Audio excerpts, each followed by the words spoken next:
I would just like to acknowledge the Wurundjeri people of the Kulin Nation, the traditional owners of the land on which we are gathered today. We pay our respects to the local people and for allowing us to have a gathering on their land, and to their elders, past, present, and future.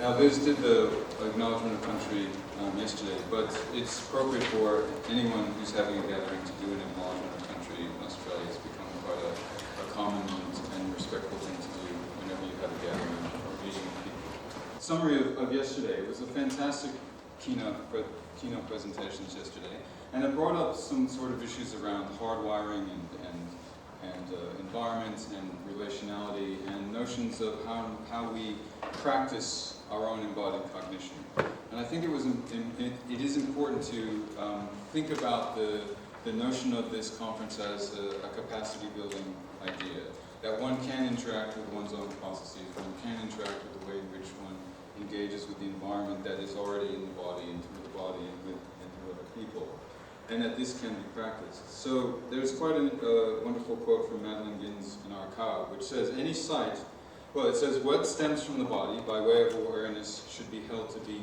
part of it, to be of it. Any sight which a person finds an X to exist should be considered a contributing segment of her awareness. So that kind of goes to this issue of, technologies or inanimate objects or thoughts or past occurrences or future ideas or projections into space or thoughts that you have about all kinds of things. That these are all segments of awareness. And as you reach out and join with those things in the environment or in yourself, you set up configurations. And Madeline and Gins and our cow are suggesting that these should be considered part of you until you choose to separate or join them. So this becomes quite an improvisational practice of the way in which one, in real time, is joining and separating from segments of the world. This is a quote from Mantrana and Varela's book, Autopoiesis and Cognition. And I thought that it might be useful to think about, to apply a little bit of sort of, if you will, literary criticism to the exactitude of scientific description. And there is a moment, and there are many moments in this book, where Mantrana and Varela use the phrase as if. And the literary critic in me sort of suggests that, that's a very interesting moment of illusion. It's either a performative utterance that says, I'm aware that this is not possible, but I'm going to act as though it's possible. Or it's an illusion that says, I can't really explain how these two things connect. But there is a crucial moment in their text which says, halfway down,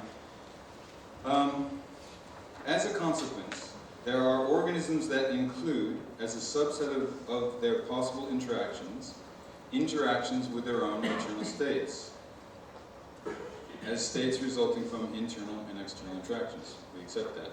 As if these were independent entities. Now what that means is that I can determine a state that's inside myself as though it were an independent state and act upon it as though it were in the environment. Now that's very interesting, because if it's an as-if moment that the organism is enacting, it is in fact sort of, let's say, cheating. It's sort of blurring the boundaries between what it determines to be something that it's acting upon in the environment and what it determines to be part of its own self-organization. And I find this to be the moment of a creative possibility, the moment in which we can start to interact with this very subtle and ongoing interaction we have with the world. Just as a footnote, we might think of William James's classroom, where both Gertrude Stein and Holt, who would become the teacher of James Gibson, studied.